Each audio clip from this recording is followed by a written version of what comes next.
Bienvenue sur Work in Progress. Moi, c'est Mathieu et chaque semaine, j'explore le futur du travail avec une vision qui intègre le bien-être et la santé à travers des gens qui font, qui testent des choses concrètes pour construire un futur souhaitable et partagent ce qu'ils ont compris sous forme de clés d'action pour aider chacun de nous à mieux travailler.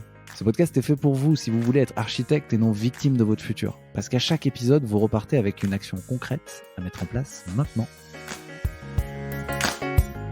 Si vous êtes touché par l'anxiété ou le stress, cet épisode avec Francky Sfez va changer votre vie. Ce qui m'a tout de suite plu chez Francky, c'est qu'il est dans le concret. Il est fondateur et CEO de Meditation Secrets, mais il occupe aussi le poste de directeur business chez Weborama. Donc le stress au travail, il connaît. Il a accepté de nous partager sa méthode pour l'éradiquer. On revient avec lui sur ce qu'est le stress et ses facteurs, puis quel plan d'action mettre en place pour l'éradiquer avec l'aide de la méditation, et ensuite 3 techniques accessibles et prouvées scientifiquement pour s'y mettre maintenant. Je vous préviens, cet épisode va vraiment crescendo, on est sur 60 minutes de pure valeur. Bonjour Francky. Salut Mathieu.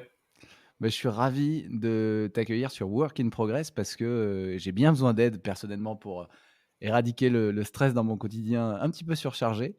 Et apparemment, je ne suis pas seul. Le stress chronique est l'une des premières causes de burn-out et j'ai lu quelques chiffres qui font froid dans le dos. 50% des gens qui déclarent être en détresse psychologique au travail en France. On parle de 2,5 millions de salariés qui seraient touchés par un burn-out sévère en France en 2022 et le nombre de burn-out graves qui aurait augmenté de 25%. Bref, il y a trop de gens géniaux qui se lèvent épuisés avec une boule au ventre le matin. Et de manière plus large, moi je suis assez sensible à l'ampleur des défis auxquels notre génération doit répondre, écologiques, politiques, sociétaux. Et du coup, je suis convaincu qu'on a vraiment besoin de gens heureux et pas stressés au travail, parce qu'on peut difficilement aider les autres et le monde si on ne s'aide pas nous-mêmes. Mais donc la bonne nouvelle, c'est qu'il est possible, a priori, d'éradiquer le stress. Et c'est ce qu'on va voir avec toi. Avant ça, je voulais te laisser te présenter, Francky, ainsi que Meditation Secret, peut-être. Yes, et ben déjà un grand merci à toi pour l'invitation. C'est un honneur pour moi de pouvoir être sur ton podcast. Et effectivement, le stress est un vrai fléau. Pour me présenter rapidement, donc moi c'est Francky, j'ai 44 ans, je suis marié, je suis l'europapa de 4 filles. Et contrairement à ce que la majorité des personnes pensent, j'ai commencé à méditer avant d'avoir des enfants.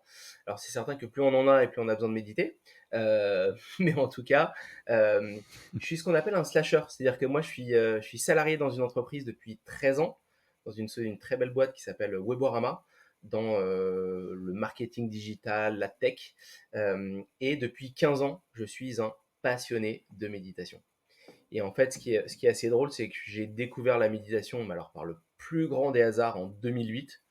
J'ai l'impression d'être un vieillard quand je dis ça. Mais j'avais un de mes mentors basé aux US qui me connaissait, qui savait à quel point j'étais un mec ultra speed et qui m'a dit Francky, il y a un truc là, il y a une vague en ce moment aux US, faut que tu jettes un coup d'œil, ça s'appelle la mindfulness. Regarde, je suis certain que tu vas kiffer. Et comme j'ai entièrement confiance en ce mentor-là, bah, je ne me suis pas posé de questions, j'ai commencé à regarder. Alors j'ai regardé par moi-même parce qu'en 2008, il n'y avait pas grand-chose en France en tout cas. Il n'y avait aucune application. Et donc, petit moment de solitude parce que tu te retrouves à faire des trucs sans trop en parler pour pas qu'on te prenne pour un illuminé. Les gens Euh, devaient te prendre pour un fou, c'est clair. En 2008, ouais, ouais, personne n'en parlait, quoi. je te confirme que j'en parlais pas trop autour de moi. Déjà que j'ai la réputation d'être un mec un peu marginal dans tout ce que je fais, je me suis dit, bon, je vais pas en parler pour le moment. J'avance en loose day tout seul dans mon coin. Je vois ce que ça donne et on verra après. Et donc, en fait, j'ai commencé tout simplement à étudier, tester la méditation pour moi-même parce que je dis toujours que je suis un cobaye de la vie, que j'adore tester des choses. Et en fait, ça a été une très belle découverte pour moi. J'allais à des conférences, je lisais des livres, je lisais des études.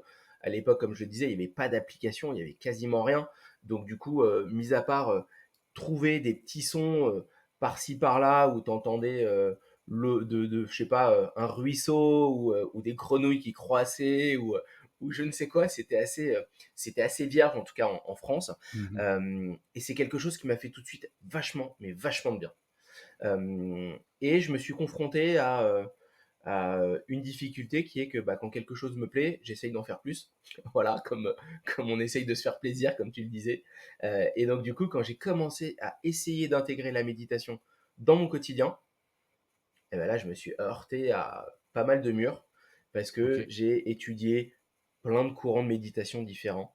Euh, et au final, tu te rends compte que la plupart des courants de méditation, quels qu'ils soient, que ce soit Vipassana, méditation transcendantale, méditation zen, bouddhiste et j'en passe, eh bien la plupart de ces courants de méditation ont des points communs qui est il faut méditer tous les jours pendant 20-40 minutes en utilisant la même technique, en étant installé dans la même position, au même endroit. Il faut faire un truc tout ISO.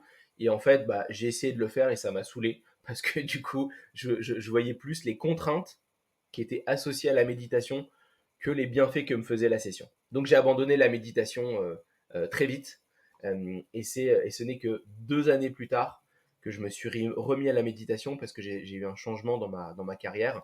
Je bossais dans l'IT et j'ai décidé en 2010 d'arriver dans le marketing digital et dans la tech, donc dans la boîte dans laquelle je suis salarié actuellement, qui s'appelle Ouais. Weborama. Et donc du coup, j'arrive dans une boîte, je connais rien, je connais personne. Quand on me parle, c'est du mandarin. Et en plus de ça, on me confie le développement d'une activité. La boîte venait de racheter une start-up en Hollande. Et on me dit, Francky, ok, tu vas en Hollande 2 fois par mois, tu passes 24-48 heures avec les équipes hollandaises et tu lances le business en France. Waouh! Donc, sacré challenge que j'ai accepté. Et donc, du coup, bah, comme je connaissais rien ni personne dans ce milieu-là, bah, j'ai du coup, pour compenser, la seule solution que j'ai trouvée, c'était de bosser comme un yinche et de faire des 12, 14, 16 heures par jour.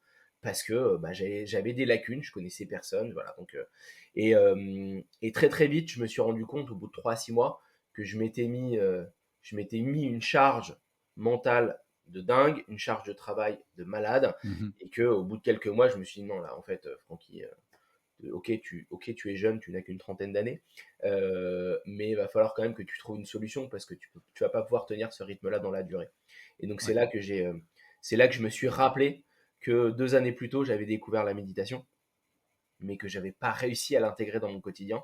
Et donc à partir de cet éveil, de cette prise de conscience, je me suis Ouais. dit ok, Francky, tu dois méditer tous les jours, mais en toute bienveillance. Tu médites à ta façon, peu importe, que ce soit le matin, le midi, le soir, en caleçon dans ton canapé, allongé dans ton lit, en extérieur assis sur un banc, 2 minutes, 3 minutes, 5 minutes, 10 minutes, peu importe, que ce soit une technique basée sur la respiration, sur les sons environnants ou sur un scan corporel, je me Mhm. suis dit, Francky, c'est mandatory, tu dois méditer tous les jours, mais à ta façon. Et donc Ok. c'est là que j'ai découvert la puissance de la méditation, parce que j'ai commencé comme ça, 1, 2, 3 minutes, puis en fait, je me suis rendu compte que c'était hyper facile. Parce que je le Ouais. voyais que de façon hyper positive, que quand j'avais le temps ou que quand j'en ressentais le besoin. Et c'est comme ça que j'ai réussi à hacker le truc. Et donc, du coup, bah, depuis 8 ans, je me forme constamment. J'ai suivi 8 certifications différentes de méditation.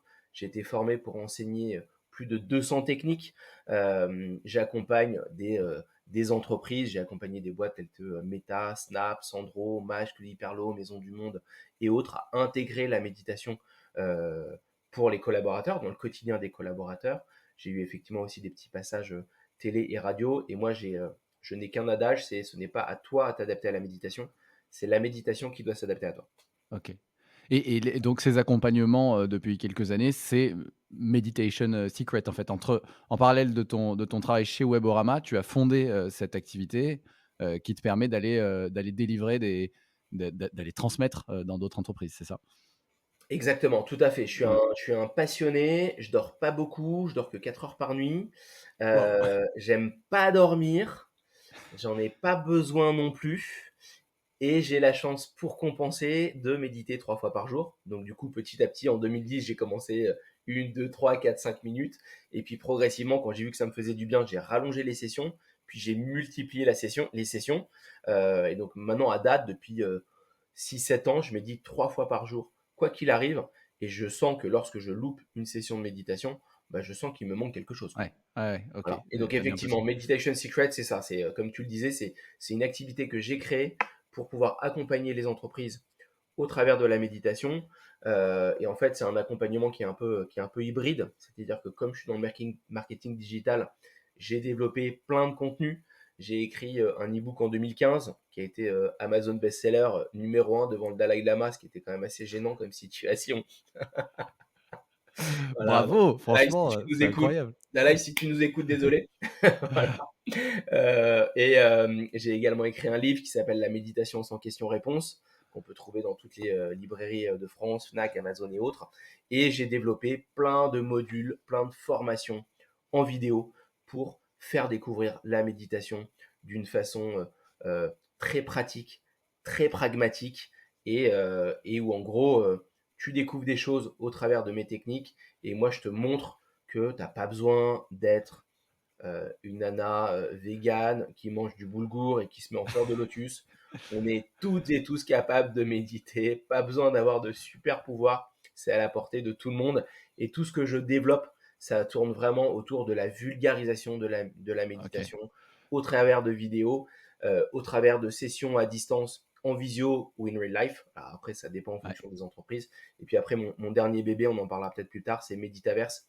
J'ai créé un métaverse de méditation justement pour faire découvrir la méditation d'une façon un peu never done before. OK, Méditaverse et ben, on en parle plus tard. Alors avant de revenir sur justement, les techniques de méditation pardon et tout ce que tu as mis en place et tout ce que tu es capable de transmettre de manière, j'allais dire vulgaire, mais non, de manière, vulgarisée. Vulgariser. Voilà, c'est mieux. Je voulais revenir sur ton parcours. Tout à l'heure, tu as parlé de charge mentale que tu te mettais, de voilà, de stress, quelque part, tu as eu un déclic, c'est ces méditations qui t'a permis de tenir, quand tu as pris ton nouveau job chez Weborama. Je voulais juste revenir sur des petits éléments de définition, quand on parle de stress, anxiété ou charge mentale, on parle de quoi Ouais. en fait? C'est la même chose ou c'est pas la même chose? Alors, c'est des choses qui sont sensiblement similaires. Après, le mieux, c'est d'aller regarder la définition, les Ouais, définitions officielles. Je pense que j'ai envie de te dire que ça n'a pas une grande importance, la différence entre stress, anxiété ou charge mentale. Je pense que chacun le vit différemment. ouais, C'est quelque chose qui est assez unique. À la base, alors c'est vrai que le stress, c'est quelque chose qu'on considère comme quelque chose de très négatif et ouais, qui pourrit notre quotidien, qui est à l'origine de pas mal de maladies euh, et qui va même aggraver des maladies. Je suis bien ouais, placé pour en parler. Ma femme, elle a eu un cancer, elle est en pleine récidive et c'est quelqu'un qui est hyper, hyper, hyper stressé. Mais le stress, le problème, c'est que c'est un vrai fléau. Effectivement, tu évoquais des chiffres au début de ce podcast qui sont quand même hyper flippants. Mais si on en revient à l'origine du stress, à la base, le stress, c'est quelque chose qui est positif. À c'est l'époque pour de ça nous sauve à la base. c'est ça, Mmh. exactement. C'est un truc qui est fait pour nous sauver. Mais ça, on l'oublie parce qu'au final, on dit ouais, je suis stressé parce que j'arrive pas, je patauge sur un dossier, ou je suis stressé parce que ça s'est pas passé comme je le souhaitais dans mon job ou avec un client, ou je suis stressé, j'arrive pas à pondre ma presse. Bon, on a tout un tas de raisons d'être stressé. On est stressé parce qu'on est en retard. Moi, mes filles, elles sont stressées parce qu'elles ont eu une note qui était pas ouf, qu'elles ont ramenée hier. Et en Et elles fait, vont se du faire coup, le gronder problème, par c'est papa. bah, pas du tout. Alors là, pas du tout. Moi, je m'en fous, Je mais rigole. royalement. Mais alors les notes, moi, l'école, c'est très bien. On a de la chance d'avoir un système scolaire en France qui est excellent. Mais alors, moi, je pars du principe que même si j'ai fait bac plus 5 alors que je voulais m'arrêter 2 années avant le bac, je pars du principe que on apprend beaucoup plus en marchant, en se cassant la gueule et en testant des choses qu'à l'école. Mais bon, je le leur dirai pas, bien entendu, sauf si elles écoutent le podcast. Mais en gros, le Je leur enverrai stress, si l'épisode. on fait le stress, si on fait un peu, si on fait un petit peu d'histoire, Ouais, si tu prends l'homme de Cro-Magnon, bah en fait, quand il avait un pic de stress, c'est parce qu'il se faisait courser par un mammouth ou parce que il y avait un énorme danger. Et donc, du coup, c'est quelque chose ouais. qui se déclenche dans ton corps qui fait que tu vas tracer et que tu vas être Usain Bolt pendant quelques secondes parce que ta vie est en danger. Et Voilà. normalement, ça arrive pas 15 fois par jour, quoi. Et à la base, ça t'arrive de temps en temps et pas forcément tous les jours. Le problème, c'est que là, c'est limite quelque chose qu'on peut avoir en continu en fonction, je pense que c'est déjà avant tout en fonction de la personnalité des gens, en fonction du mindset des gens. C'est-à-dire que tu prends deux personnes qui vont vivre le même stress, elles ne vont pas le vivre de la même Mmh. façon, tu vois. Et Et, et à la base, le stress, c'est quelque chose de positif qui est là pour te sauver. Voilà. et chez toi, comment il se manifeste? Puisque là, on est là, moi j'aime bien les expériences, enfin avoir des témoignages très, subjectifs aussi. Je sais qu'on n'est pas tous égaux face au stress, mais toi, du coup, si on remonte au moment où tu t'es dit: «Non, là, il faut absolument que je fasse de la méditation», comment il se manifeste chez toi et qu'est-ce qui a provoqué le déclic, quoi? Alors chez moi, si on remonte à 2010, il se manifeste alors il s'est même non, j'ai même un autre exemple, qui va être assez concret.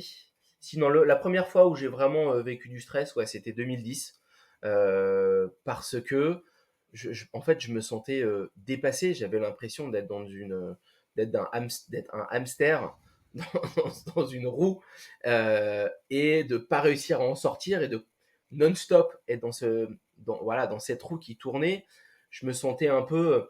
C'est un peu le sentiment. Alors, c'est très personnel, hein, comme tu dis, c'est hyper subjectif ce que je vais décrire, hein, mais c'est un petit peu comme tu prends l'avion pendant 10 heures, 12 heures, tu ressors, tu as le sentiment d'être un peu la tête dans le brouillard, Mmh. tu vois, d'être un peu chaos, un peu bizarre. En tout cas, moi, c'est comme ça que je l'ai ressenti, sans parler de pics de stress que je pouvais avoir dans mon job, parce que comme je suis sur un job commercial, qui est sur un job de la performance et tout, bah, il y a un stress que je me mets tout seul, parce que si on prend ma rémunération, j'ai une rémunération fixe et une rémunération variable, et donc bah, du coup, ce qui est bien dans ce genre de job, c'est qu'en principe, tu n'as pas besoin d'avoir de stress, de pression au-dessus de toi, parce que tu te la mets toi-même, parce que tu as cette culture de la performance et de la carotte. Ouais. Bien qu'il y a des boîtes quand même où tu as des managements qui sont stressants, je dis pas que voilà. Mais moi, tel que je le vivais, c'était vraiment, ok, je me sentais un peu dépassé. J'étais vraiment en mode pilote automatique et voilà, c'était du stress qui limite m'affectait sur le plan physique en fait. Mmh. Je me levais pas avec la boule au ventre ou avec impossible de m'endormir, tout ça. C'était vraiment quelque chose qui avait un impact sur voilà, sur mon physique. Je sentais que Ouais. j'étais constamment, voilà. Ah ouais, OK. Ah, c'est marrant, c'est vraiment différent selon les gens. Moi, le stress me attaque mon sommeil et quand je suis stressé, je dors moins bien ou beaucoup moins, en termes de quantité et du coup, bah, après, en fait, je suis un zombie dans la journée, quoi. C'est ça mon problème. Mais si seulement je pouvais dormir et en plus, c'est le cercle vicieux parce que moins tu dors, plus tu es stressé et donc je le sais dès que j'ai un moment de stress, je le sais parce que je fais 2-3 nuits où je dors moins bien et je me dis: «Ouh là là, ouh là là, il y a un cercle vicieux qui se met en place là» et moi le truc que j'ai trouvé pour le moment, alors c'est pas la méditation, j'ai essayé mais j'ai pas réussi, je dois être dans alors peut-être que je vais reprendre, mais c'est le sport. Yes, Je cours, en fait, ouais, il faut que je fasse, moi 10 kilomètres par jour et donc je marche et je cours OK. et si je fais 10 kilomètres par jour, c'est un peu ma bouée de sauvetage. Je sais que je vais mieux dormir et donc que voilà, je vais réguler, mon stress. Mais bon, je parle de moi là, mais enfin, c'était Mais juste ouais, pour, non, mais pour témoigner non, mais aussi, quoi. c'est important parce que effectivement, et on en parlera peut-être un petit peu plus tard, c'est que si le principal, c'est vraiment de trouver un schéma qui convient à chacun, à chacune et à chacun. Euh, Moi, je sais que en méditation, je suis là pour casser les codes et je suis toujours dans une logique de dire voilà, moi, je vous fais découvrir plein de techniques différentes, plein de façons variées d'intégrer la méditation dans votre quotidien, mais à vous de vous l'approprier. Si je vous montre une technique qui est basée sur la respiration, où je vous demande d'être allongé dans votre lit pendant 10 minutes, si vous préférez la faire en étant assis dans votre canapé ou être assis sur un banc et pendant 3 minutes, très bien. Ouais. Et je pense que c'est quelque chose qui joue des tours, notamment au marché de la méditation, parce que il y a ce côté très spirituel, très religieux, très processé, très normé, qui je pense, quoi, c'est pas je pense, qui je sais, en effraie plus d'un à se lancer et qui bah, du coup en décourage plus d'un une fois qu'on s'est lancé. Et je suis Ouais. passé par là parce que quand j'ai voulu le faire de façon un petit peu académique en respectant différents courants de méditation, je me suis rendu compte que ça me convenait pas et donc ça m'a Ouais. saoulé et j'ai arrêté. Ouais et justement, bah, je vais basculer sur la question que tout le monde se pose. C'est: «Je suis stressé». Bon, je suis stressé visiblement peut-être différemment que toi ou un autre puisque chacun le vit différemment. Mais quand même, est-ce que tu recommanderais un plan d'action à mettre en place, au niveau personnel Il y a peut-être des indicateurs, à regarder. Tu parlais aussi de transformer ce stress en avantage, en tirer parti. Qu'est-ce que je dois faire, si schématiquement, hein, si je me sens stressé, Ouais. est-ce que tu as vu des patterns? Peut-être que tu as accompagné tellement de monde que tu as peut-être, remarqué des choses qui sont récurrentes, quoi, et qui fonctionnent? Oui, alors ouais, oui, alors effectivement, je pense que déjà, dans les premiers tips que je donnerais, c'est de faire confiance à la science. C'est-à-dire que la méditation, à la base, c'est quelque chose de spirituel. On retrouve de la méditation bouddhiste, on retrouve de la méditation, on la retrouve aux quatre coins du monde. Tu la retrouves en Asie, en Inde, en Australie, aux États-Unis, en France, dans les religions. Moi, je me rends compte en faisant des workshops dans les entreprises que très souvent, il y a des personnes de différentes confessions à la fin qui viennent me voir, qui font, mais en fait, Francky, je médite parce que je prie tous les matins ou parce que je prie cinq Ouais. fois par jour. Donc, c'est juste que moi, ce que j'explique, c'est que la méditation, c'est prouvé scientifiquement que ça fait du bien. Il y a eu quelques milliers d'études scientifiques ou cliniques qui ont été réalisées et qui ont recensé plus de 70 bienfaits. Alors, on va pas lister les 70 parce que sinon le podcast va durer 3h12. Mais si on regarde, J'ai le temps, j'ai le temps. Je crois que mais, c'est j'aurais bien toi qui as aimé, une mais moi j'ai contrainte, pas le temps. Francky, vrai. Mais si on regarde déjà les trois principaux bienfaits qu'on va retrouver autour de la méditation, celui qui arrive en top position, c'est le stress et l'anxiété. C'est la méditation permet d'atténuer ou d'éradiquer complètement le stress et l'anxiété. Il y a un autre bienfait qui est souvent recherché, c'est un bienfait autour de la concentration. Éviter d'être distrait. Ou alors parfois on va procrastiner sur un sujet, on n'arrive pas à avancer, on patauge. Et c'est vrai que la méditation peut être super bénéfique pour être en deep work ou pour débloquer certaines situations. Et le troisième point, c'est de découvrir ce qu'on appelle le lâcher prise, qui veut un peu tout et rien dire. Moi, en tout cas tel que je définis le lâcher prise, c'est s'accepter soi-même, accepter les autres et accepter des situations qu'on ne peut pas changer. Je pense qu'on a toutes et tous dans nos entourages des personnes avec lesquelles sur un sujet donné, on n'est jamais d'accord, Mmh. quel que soit le sujet. Ça peut être l'éducation des enfants, ça peut être technologique, ça peut être business, ça peut être footballistique, ça peut être peu importe. Je suis pas du tout un fan de foot, mais tu es fan de l'OM, je pense que jamais tu deviendras fan du PSG. Ça, c'est C'est clair, c'est c'est clair. un exemple, c'est un exemple qui me vient à l'esprit. Et en fait, c'est de se dire, ok, je vais me retrouver en présence de telle personne. On va parler de ce sujet. On n'est jamais d'accord. Cette personne pense blanc, je pense noir, et ça finit toujours par une prise de tête. Et donc, moi, je sais que c'est quelque chose qui aide beaucoup de personnes autour de moi à se servir de la méditation en se disant, ok, là, je sais que dans 1 heure, je déj avec un tel, on va parler de ça, on va pas être d'accord, ça va partir en sucette. Donc, l'idée, c'est de se dire, je peux rien y faire. Je vais pas réussir à le convaincre de penser comme moi je pense. Il est convaincu qu'il a raison. Je suis convaincu que j'ai raison. On s'en fout. D'ailleurs, une citation en anglais que j'adore qui dit I'd rather be happy than right. Je préfère être heureux que d'avoir raison.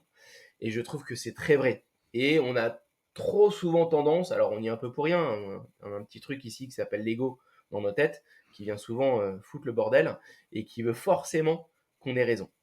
Et donc du coup, pour en revenir sur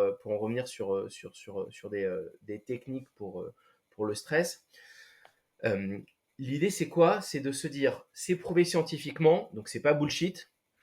Ok, il y a des tendances et ça arrête pas de croître, et il y a des nouveaux courants qui se créent, mais c'est prouvé scientifiquement. Et moi, je sais que ce qui m'a beaucoup inspiré, c'est notamment un monsieur qui s'appelle John Kabat-Zinn aux États-Unis, Ouais, donc c'est un Américain qui travaille dans le milieu médical et qui est bouddhiste. OK. Et dans les années 80, il a décidé de créer un programme basé autour de la méditation bouddhiste qui s'appelle MBSR pour Mindfulness Based Stress Reduction. Donc c'est un programme de gestion du stress basé sur la méditation. Et c'est un programme qui se fait, alors j'ai un petit trou de mémoire, je ne sais plus si se fait sur 6 ou 8 semaines. Et en gros, il t'apprend à intégrer la méditation dans ton quotidien en retirant tout le côté religieux et spirituel qu'il y avait dans le bouddhisme. D'accord. Et ce mec-là, eh ben, dans les années 80, il a réussi à convaincre d'intégrer ça dans le milieu médical à l'université du Massachusetts, je crois. Je ne veux pas te dire de bêtises. Et en fait, ben, en testant ce protocole-là, les gens se sont dit, ah mais ouais, mais c'est vrai que ça fait du bien. Ah mais c'est vrai que je dors mieux. Ah mais c'est vrai que je suis moins stressé. Ah mais je prends moins de médicaments. Ah je me prends moins la tête. Et donc du coup, je pense que c'est un peu notre papa de la méditation parce qu'il a eu cette idée de génie d'intégrer des techniques de méditation bouddhiste en retirant tout le côté Mmh. bouddhiste pour rendre quelque chose d'hyper effectif, hyper pratique. Et comme il l'a intégré dans le milieu médical, bah, du coup, ça apporte tout de suite une dimension Ouais. différente parce que surtout en France, on est quand même assez attaché à tout ce qui est médical, hospitalier. Et donc, je pense que ça a été une avancée géniale. Et d'ailleurs, John Kabat-Zinn a une citation que j'adore qui dit You can't stop the waves, but you can learn how to surf. En gros, si je fais Génial. une traduction pour les personnes qui ne comprennent pas l'anglais, c'est tu ne peux pas arrêter les vagues qu'il y a dans la mer, il faut que tu apprennes à surfer. Et ben en fait, c'est exactement ça, c'est-à-dire que la méditation nous permet de surfer avec la vie. Il nous arrive des choses tous les jours, tous les instants. Des choses positives, négatives, physiques, mentales, personnelles, professionnelles. Mais c'est justement pardon, d'apprendre à vivre avec toutes ces choses qu'on ne peut pas contrôler, qu'on ne peut pas maîtriser. Et donc la méditation est une excellente solution pour justement répondre à ces choses-là. Et si on regarde le côté vraiment effectif, moi les conseils que j'aurais à donner quand on veut se mettre à la méditation, c'est déjà de se dire, ok, je me prends pas la tête, j'essaye pas de traquer ma progression, j'essaye pas de juger si ma session d'aujourd'hui elle est meilleure que celle d'hier. Et c'est un petit peu ce que je reproche moi aux applications de méditation. Alors il y en a Mmh. beaucoup des applications. Je saurais pas te dire combien il y en a, mais moi j'en ai testé 150. Waouh! D'accord. Donc je te laisse imaginer combien il y en a parce que je les ai probablement pas toutes testées. Mais moi, ce qui me dérange un petit peu dans les applications, c'est qu'elles vont un petit peu dans le sens de il faut méditer 10, 20, 40 minutes tous les jours. Et tu as toujours un petit reminder qui te rappelle de méditer. Et tu as, une petite gamification qui te dit super, tu as médité 7 jours de suite. La moyenne de tes sessions de méditation, c'est 3 minutes 12. Continue, casse pas ce truc. Alors c'est bien parce que c'est gamifié et il y a un côté qui est motivant. Mais je trouve qu'il y a il y a un côté qui pour moi dessert parce que ça rend la méditation obligatoire. Et moi, je pars du principe qu'il ne faut surtout pas la rendre obligatoire. Mmh. Même si c'est la target à terme, lorsque j'accompagne des boîtes, je leur dis non, non, on va pas, vous n'allez pas méditer dès demain. Je ne vais pas vous demander de méditer tous les jours dès demain. Alors, il y a des personnes qui sont ultra appétentes et je leur montre une fois comment méditer et dès le lendemain, c'est parti, elles méditent tous les jours. Ces personnes-là sont assez rares, d'accord. Mais je continue de dire que ce n'est pas à nous à nous adapter à la méditation, c'est la méditation qui va s'adapter à nous. Et donc l'idée, c'est vraiment d'être curieux, d'être attentif et d'observer. C'est-à-dire se dire, quand je démarre des accompagnements, je dis voilà, observe, selon toi, à quel moment ce serait le plus opportun pour toi de méditer. Est-ce que c'est plutôt le matin au réveil? Est-ce que c'est plutôt dans les transports en commun? Est-ce que c'est plutôt à l'heure du déj? Est-ce que c'est plutôt le soir? Est-ce que c'est plutôt dans ton canapé, dans ton lit? Euh, et c'est en fait tout simplement être d'observer et de se dire ah bah là ah ouais là ça m'aurait fait vachement de bien quand même, sans le rendre obligatoire. Ouais. OK. Donc, ne pas rendre, la méditation obligatoire, éviter tout jugement, si je rate une journée et essayer de trouver le meilleur moment, dans la journée. C'est déjà des bons tips pour C'est le mettre en déjà place au niveau personnel et je me demandais aussi parce qu'il y a une dimension personnelle, mais toi, tu accompagnes aussi des entreprises. Est-ce que ça veut dire que vous mettez en place aussi une dynamique collective ou pas? Parce que je ne fais le que de stress l'entreprise d'ailleurs. d'accord, mais à chaque fois, c'est des accompagnements de groupe, mais tu personnalises ou c'est ou il y a des méditations ensemble? C'est ça que je voulais comprendre parce que le stress se transmet facilement de manière, collective. Donc je me dis que le fait d'être Je vois ce apaisé, que tu veux dire. c'est aussi contagieux, quoi. Ouais, ouais, tout à fait. Alors, moi, je ne fais que de la méditation en entreprise et à 99 ce sont des méditations de groupe. Donc OK. ça va de 5, 10 à 300 collaborateurs. Donc ça dépend de la taille des boîtes et ça dépend de l'organisation. Ça peut être des sessions dans les bureaux comme des sessions en visio. L'année dernière, je faisais avec Maison du Monde, ils étaient 300. Il y avait des personnes qui étaient au siège, il y a des personnes qui étaient chez elles, il y avait des, voilà, c'était un petit peu éclaté sur différents sites. Donc ça, là-dessus, c'est vraiment, on a de la chance, on est en 2023 d'avoir une technologie qui nous permet de méditer depuis n'importe où. Donc ça, c'est quand même hyper pratique. Euh, mais le côté collectif, il est assez intéressant et moi, c'est quelque chose que j'ai découvert d'une de mes premières interventions en entreprise. C'était en 2015 chez Facebook, au siège de Facebook Paris, devant 150 personnes d'HEC. Et c'était la première fois que j'animais une session de méditation live. Et je me suis rendu compte qu'il y a quelque chose qui se crée. Alors, j'ai pas envie de partir dans des trucs totalement perchés avec les énergies, etc., etc. Mais je trouve qu'il y a quelque chose qui se crée et qui renforce en fait la session de méditation lorsqu'on est en groupe. Après, c'est vrai que parfois, dans le milieu professionnel, c'est pas forcément le plus naturel de se dire, OK, je vais complètement relâcher pendant 15 minutes, alors que j'ai mon homologue à gauche, ma N plus 2, 2 mètres plus loin, ou quelqu'un de mon équipe à 3 mètres de moi. Donc, donc l'idée, c'est de se dire, c'est un moment où on fait découvrir des choses, c'est un moment de partage. Euh, la plupart du temps, c'est quand même, je me rends compte que en fonction du mindset des boîtes, c'est plus ou moins pertinent de le faire de façon collective. Ouais. Parfois, il y a des boîtes qui le font plutôt par équipe.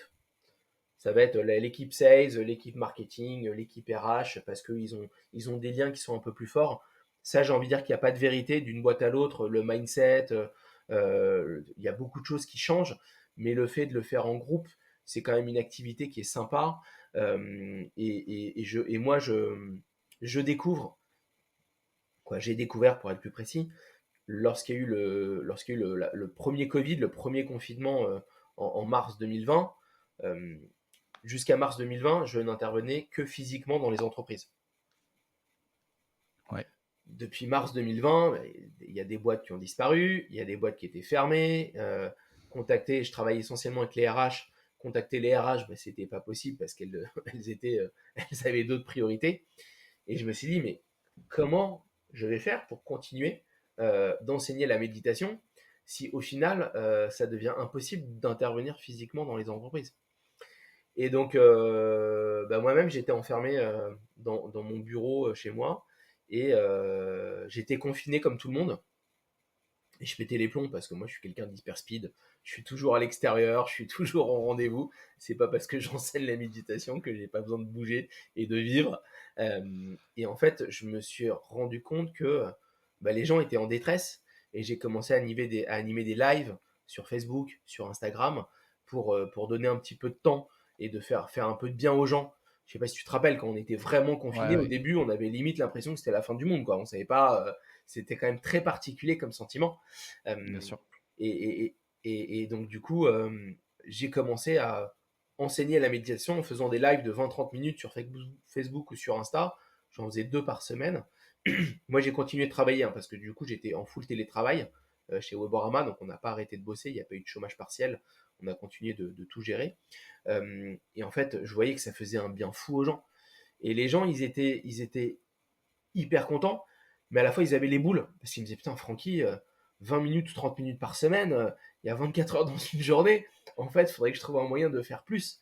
Et donc Ouais. c'est là que m'est venue l'idée de créer un programme que j'ai appelé le Challenge de méditation en 14 jours, qui est un programme en vidéo. Donc ce sont des vidéos qui vont de 2 minutes à 7-8 minutes, avec des techniques variées, des techniques basées sur la respiration, des techniques basées sur les sons, des techniques basées sur le scan corporel, des techniques basées sur la gratitude, des techniques qui permettent d'apprendre à méditer en buvant un thé, en mangeant, en marchant. Parce que je me suis dit, bah, grâce à ça, je vais pouvoir aider plein plein de monde. OK. Voilà. Bah, merci beaucoup, Francky. En fait, pour le qui voudrait s'y mettre, je fais un petit récap, important de ne pas se mettre de d'injonction quoi, d'obligation à le faire tous les jours parce que sinon je vais me décourager, je vais me juger le jour où je le rate. Trouver le meilleur moyen, le meilleur moment pardon dans sa journée pour, mettre la méditation, pas mettre la méditation, mais s'inviter à méditer parce que c'est la méditation qui doit s'adapter à toi et pas l'inverse et pourquoi pas tenter de le faire en groupe parce qu'il y a forcément une énergie de groupe, qui va se dégager, et qui peut amener un peu plus de motivation aussi et là, bah, on a effleuré enfin, c'était ma prochaine question, c'est une fois que j'ai décidé de le faire, que je le fais, est-ce que, tu aurais, peut-être, 2-3 techniques, accessibles, à partager pour quiconque voudrait essayer maintenant, heu, avec la contrainte de bosser en entreprise? Parce que j'aimerais enfin, là, l'objectif aussi de l'épisode, c'est de se dire comment on fait pour que les gens soient un peu moins stressés au travail et donc voilà, dans la contrainte du boulot, du bureau, de la bosse à 2 minutes, de la bosse à 2 mètres, derrière son écran. Est-ce que tu aurais 2-3 techniques à partager pour l'intégrer dans sa journée? Bien sûr, complètement. Alors, il y a plusieurs techniques à intégrer et encore une fois, l'idée, c'est vraiment de garder ce mindset du cobaye. On est là pour se faire du bien, hein, on n'est pas là pour se faire souffrir. Et donc c'est important aussi, je tiens à rajouter dans ton petit récap, c'est vraiment garder ce mindset de ok, je teste des choses, c'est prouver que ça fonctionne, ça marchera peut-être, cette technique ne marchera peut-être pas sur moi, mais ce qu'il faut se dire aussi, c'est que c'est pas parce qu'une technique ne marche pas sur toi aujourd'hui qu'elle peut pas te faire du bien dans une semaine ou dans 6 mois, parce qu'on évolue. Et donc, si je devais partager 3 techniques, je pense que la première, c'est la plus basique que tout le monde connaît, qui s'appelle la respiration. Euh, Si quelqu'un ne connaît pas la respiration, je suis assez inquiet parce qu'on respire plusieurs milliers de fois par jour. Et si on ne pouvait pas respirer, ben on ne pourrait pas être en vie sur cette terre. Euh, et donc, le principe de base, c'est de tout simplement prendre une position confortable, essayer de s'isoler pour se donner des chances de ne pas être dérangé. Prendre une position confortable, parce que je sais que dans un certain courant de méditation, on demande de se mettre en fleur de lotus, les mains en forme de mudra, le dos parfaitement droit et on ne doit pas bouger pendant 10, 15, 20, 40 minutes. Donc ça pour moi, la position est vraiment primordiale. Et c'est aussi de se fixer, de donner une intention à la session de méditation. Alors donner une intention, ça veut dire quoi?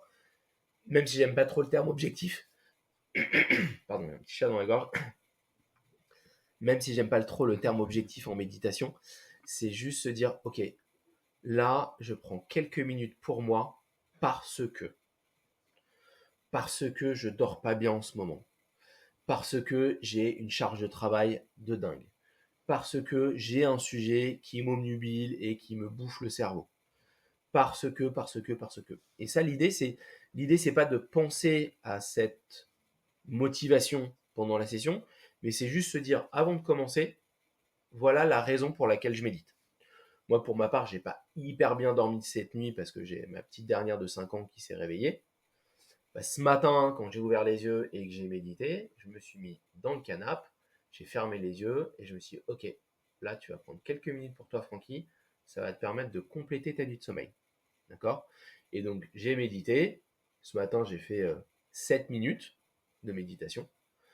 Et l'idée après, c'est de trouver donc, les techniques. Donc si on prend, pour répondre revenir à ta question, la respiration, l'idée c'est quoi? C'est on ferme les yeux et on observe sa respiration.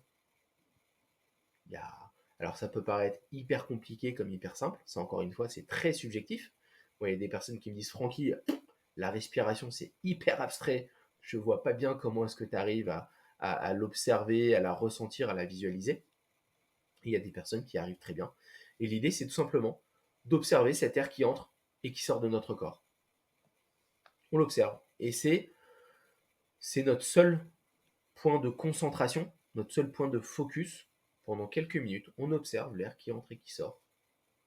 Et si jamais on est interrompu par une pensée, un son, une sensation corporelle qui fait qu'on, bah, du coup, on est plus focus sur notre respiration, eh bien, dès qu'on en a conscience, on se reconcentre sur la respiration. J'aime bien prendre l'exemple de tu fais de la route, tu es en voiture, ça fait quelques heures que tu conduis, tu commences à être un petit peu fatigué et tu devrais faire une petite pause. Et tu te dis non, allez, je continue. Et puis par un petit moment,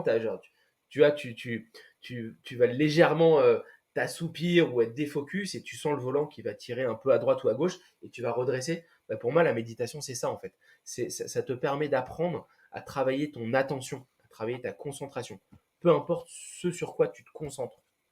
Et donc, effectivement, la respiration, c'est la technique la plus utilisée dans le monde lorsqu'on parle de méditation. Mais encore une fois, il y a des gens qui vont kiffer, il y a des gens qui vont pas kiffer, il y a des gens qui vont avoir des facilités, il y en a d'autres qui vont avoir des difficultés. Encore une fois, il faut le faire sans se prendre la tête.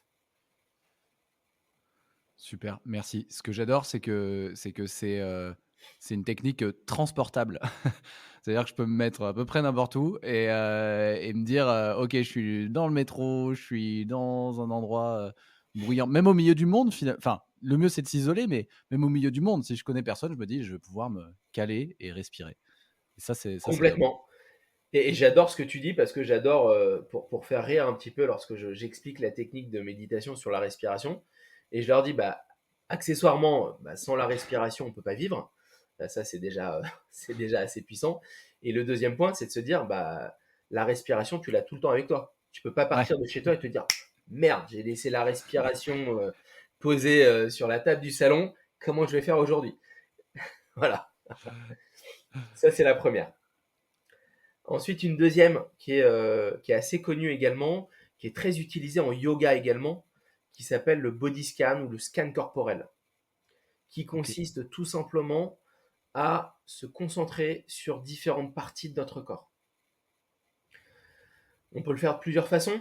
On peut démarrer et commencer à se concentrer au niveau des orteils, et puis progressivement, on remonte au niveau des pieds, des chevilles, des mollets, des genoux, etc., etc., pour arriver jusqu'à la tête.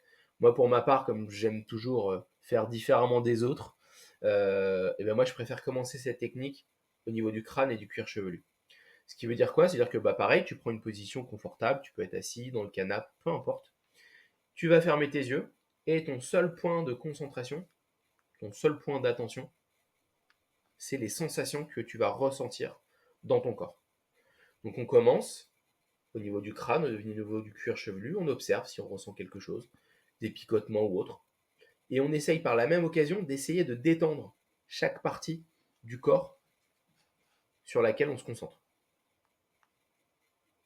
Donc on commence le crâne, ensuite on descend au niveau du front, on essaye de détendre et de lisser le front. Moi je suis bien placé pour en parler, je suis tout le temps en train de plisser le front, mais on essaye de détendre le front, et puis on descend progressivement les sourcils, les paupières, les yeux, les narines, les lèvres. Alors là, je te le fais de façon accélérée, hein, mais on se le fait à son rythme. Je suis en train de le faire, je suis en Je train vois de que le tu es en train faire. de partir là. Je vois Ouais, que je tu suis es en en train train de de partir. partir. Salut Francky, à Ne la me laisse prochaine. pas, il nous reste un petit moment. Et donc, l'idée, c'est vraiment, on se concentre sur ces différentes parties de notre corps une à une et on fait un scan, comme si on était dans un scanner ou dans une IRM, et on scanne tout notre corps.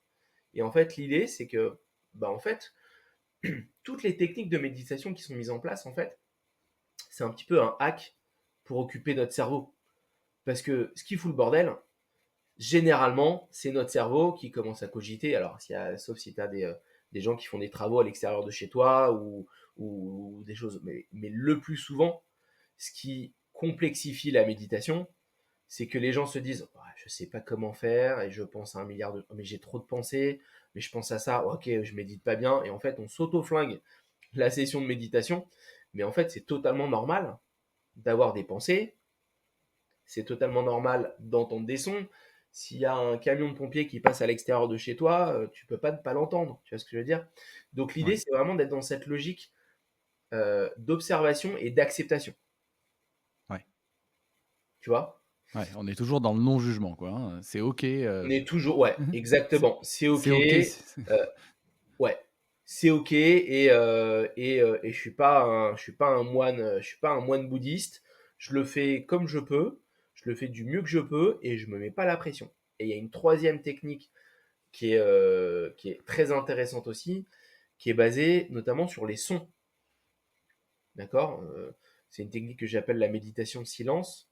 L'idée, c'est pareil, quoi. Tu fermes les yeux, peu importe où tu es, tu peux être dans un banc en pleine ville, dans une forêt ou dans ton canapé, et tu vas tout simplement observer les sons autour de toi, quels que soient les sons. Et comme tu le disais si bien, pas de jugement. Et on n'essaye pas de lutter, de ne pas parce qu'on ne peut pas s'empêcher de les entendre, ces sons. Tu as un camion de pompier qui passe, tu ne peux pas t'empêcher de l'entendre, d'accord? Et donc être dans cette logique de non-jugement, d'acceptation, se dire, ok, il y a un camion de pompier, très bien. Ok, j'ai le voisin à côté qui est en train de gueuler, très bien, peu importe. Et en fait, on va observer les sons, plutôt que de les fuir et d'essayer de ne pas les entendre, on va justement se concentrer sur les sons. Et le fait de se concentrer sur ces sons-là, eh bien en fait, on est dans une logique de non-jugement, d'acceptation, qui au final peut être apaisante, parce que encore une fois, on est toutes et tous différents. Il y a des gens qui supportent pas les sons et ça les rend hystériques d'entendre, je sais pas, le bruit de la climatisation, le ronronnement de je ne sais quelle machine ou autre. Et voilà. Et je pense que ce qui est le plus important, c'est vraiment de se dire, je teste, 2 minutes, 3 minutes, je teste telle technique, je teste le matin, je teste l'après-midi, le soir, je teste à différents endroits, différents moments de la journée, pardon. J'adapte la durée et je suis curieux et je ne me juge pas. Mmh. Alors j'ai noté 3 techniques, hein, parce que moi je note tout, c'est ça je vais les appliquer directement.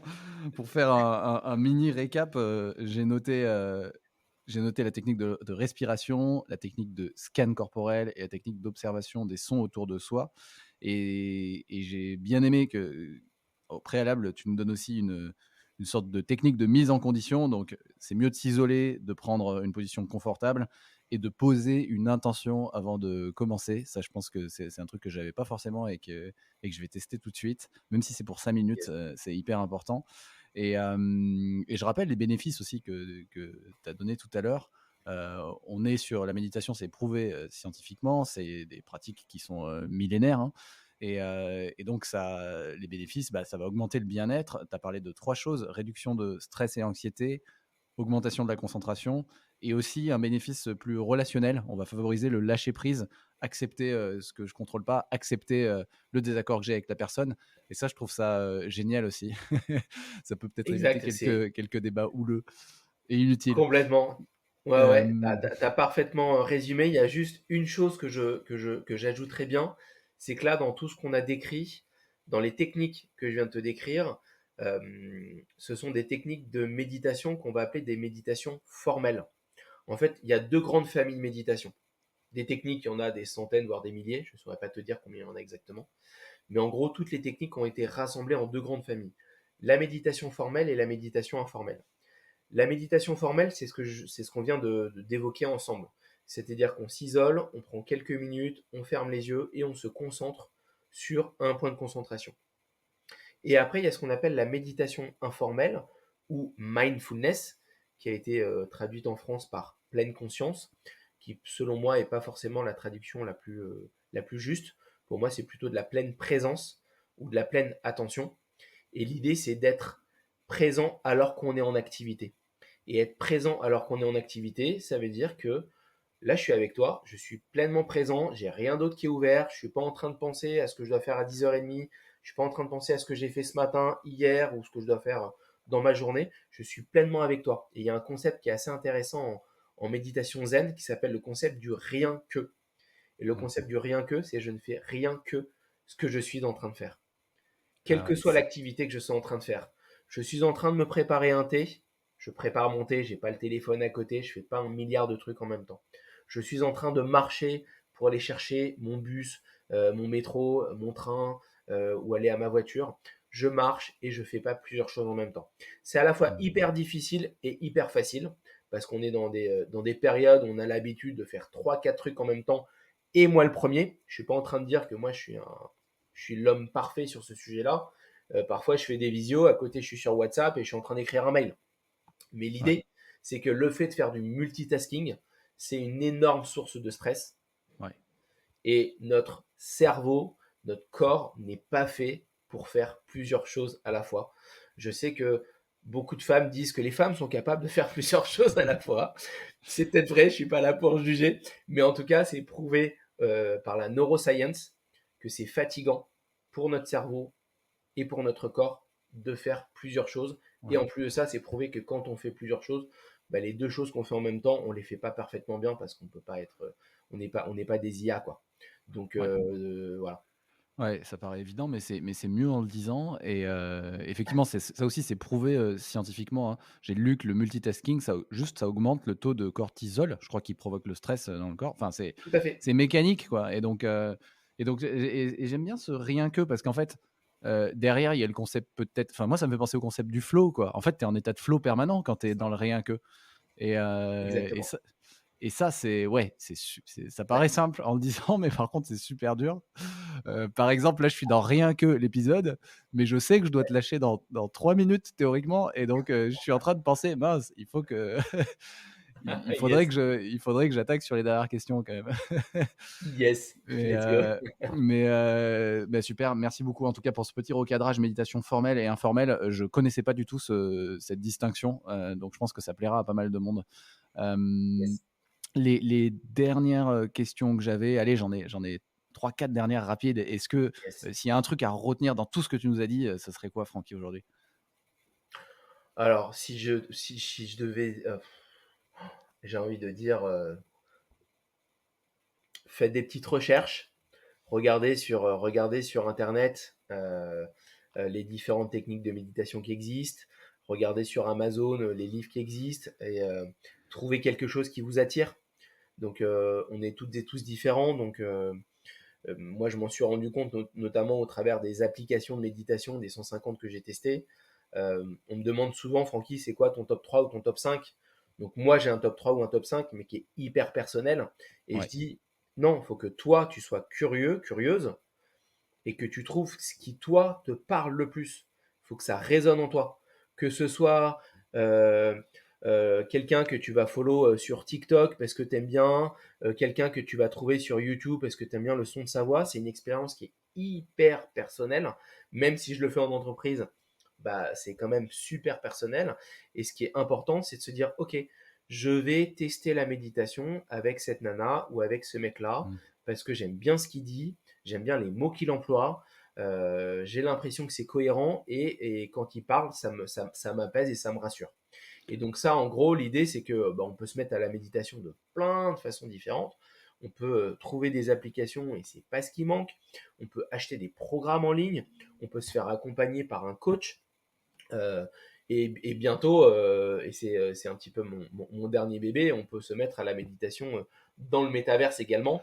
Donc On l'idée, n'en a c'est pas vraiment que parlé! chacun. Mais Le ouais, non mais t'inquiète, méditaverse, le méditaverse, c'est parfait! on va dépasser sur le créneau là, on peut pas, on peut pas tout boucler en une Ah, minute, mais on termine l'idée sur c'est le vraiment, méditaverse.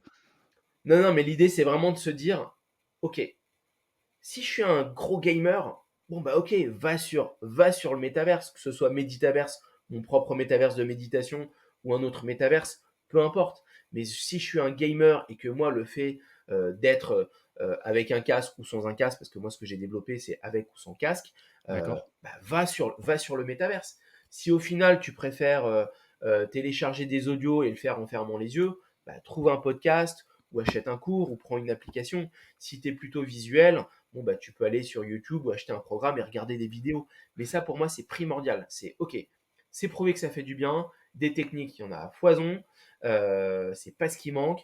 Il y a plein de choses gratos. Il y a des choses payantes aussi. Il y a de tout, hein, comme dans tout. Il y a des trucs qui sont top, il y a des trucs qui sont merdiques. Que ce soit du gratos ou du payant, peu importe. Mais c'est se donner les moyens d'identifier ce qui nous semble être le plus aligné avec ce qu'on est. OK et le méditaverse, du coup, que tu as créé en 2 mots, c'est quoi? C'est un univers virtuel, c'est ça? C'est ça, en fait. Alors, Meditaverse, c'est la marque que j'ai créée parce que c'est un accompagnement qui est hybride. Et en fait, j'ai la chance d'avoir des amis qui ont une start-up dans le métaverse et qui m'ont tout simplement créé ce que je rêvais de faire depuis longtemps et ils me l'ont créé dans le métaverse. Et donc, en fait, l'idée, c'est quoi? C'est que tu vas te connecter dans un espace virtuel. C'est tout simplement une petite URL comme LinkedIn ou autre.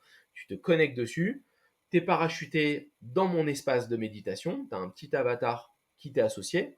Si tu as envie de passer une demi-heure à customiser ton avatar, à mettre une casquette, à mettre des Jordan, un Hoodies, tu peux passer une demi-heure à customiser ton avatar.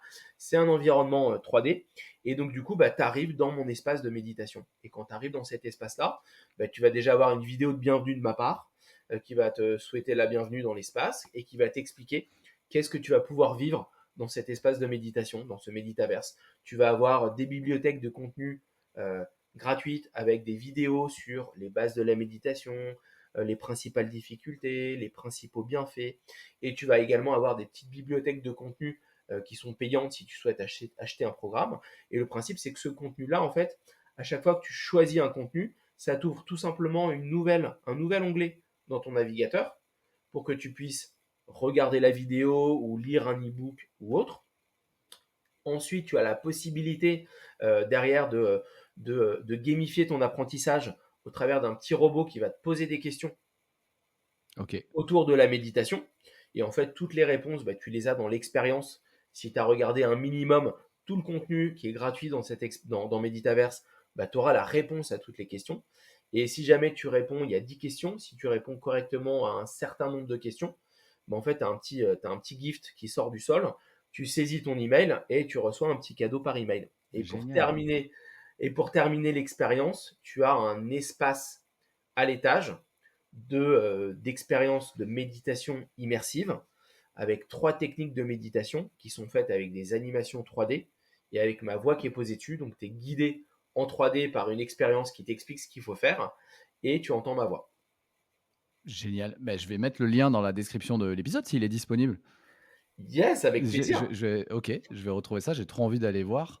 Je vais t'envoyer. Ce que je vais faire, c'est que je vais t'envoyer 2 liens. Je vais t'envoyer le lien d'une petite vidéo qui montre l'expérience et le lien vers l'expérience du métaverse, parce que l'expérience du métaverse, quand tu arrives sur le métaverse, c'est un petit temps de chargement, le temps de charger l'expérience. Je sais qu'il y a des gens qui n'ont pas forcément la patience. Donc, je te mettrai les 2 liens, tu testeras et tu verras ce qui te semble le plus pertinent. Ouais, je mettrai les 2. Super. Avant-dernière petite question, on est sur un Work in Progress, un podcast sur le futur du travail. Qu'est-ce dans tes contacts que tu recommanderais d'inviter ici? Alors, de toute évidence, un pote qui s'appelle Greg Rocher, qui est le CEO de Work Adventure, que tu connais peut-être. Et je connais pas, donc c'est génial. J'adore découvrir des gens. Tu as besoin d'une mise en relation, je m'en occupe. Work Adventure, c'est une boîte qui propose de créer justement des environnements virtuels, des bureaux virtuels, des events virtuels dans un métaverse. C'est un métaverse en 2D. J'ai d'ailleurs moi-même un méditaverse dans Work Adventure également. Et en fait, l'idée, c'est que il part du principe que pour créer du lien avec les collaborateurs, même si on est en télétravail, le fait d'avoir des petits avatars en 2D un petit peu à la Zelda, ça te permet de connecter, d'échanger plus vite. Et je pense qu'il serait ravi de faire une interview avec toi. Ok, super pour la passe décisive. Je vais aller regarder, je connaissais pas. Merci pour le partage. Pour finir, Avec Francky, plaisir. pour les gens qui veulent en savoir plus, te suivre, quelle est la meilleure manière de le faire? Je mettrai tous les liens, bien sûr. Alors il y en a beaucoup parce que je suis un peu partout. Je suis sur LinkedIn, je suis sur Insta, je suis sur TikTok, je suis sur Snap et je suis dans le métaverse. Mais j'ai envie de te dire que les 2 endroits où il y aura le plus de valeur, entre guillemets, c'est sur LinkedIn et sur TikTok. Très bien. Je vais retrouver tout ça et Non, tous les liens. Je vais t'envoyer tous les liens. Voilà, j'ai ça. Je t'enverrai tous les liens et puis tu feras le tri. Ouais, je mettrai aussi les liens de tes livres. Non, mais ça coûte rien de les mettre, je peux tout mettre, donc c'est parfait. Merci infiniment, Francky. Avec grand plaisir. Merci à toi pour l'invitation. C'était un vrai kiff. Merci d'avoir écouté jusqu'au bout. Je suis très preneur de vos retours sur cet épisode. Je réponds à 100% des messages. Je les transmets même à l'invité du jour quand le feedback peut lui être utile et ça fait aussi toujours plaisir. Donc vous pouvez me contacter sur LinkedIn en tapant Mathieu Bernard avec un seul T à Mathieu ou par mail à mathieu@inprogress.pro. Et si l'épisode vous a plu, vous pouvez faire 3 choses. Première chose, abonnez-vous pour recevoir les épisodes suivants. Deuxième chose, partagez cet épisode à une personne autour de vous à qui ça pourrait être utile. Et troisième chose, mettez une note de 5 étoiles sur le podcast pour faire plaisir aux algorithmes, le faire ressortir dans les classements et surtout le faire découvrir à plus de monde. Merci beaucoup, je vous laisse passer à l'action et à très vite sur Work in Progress.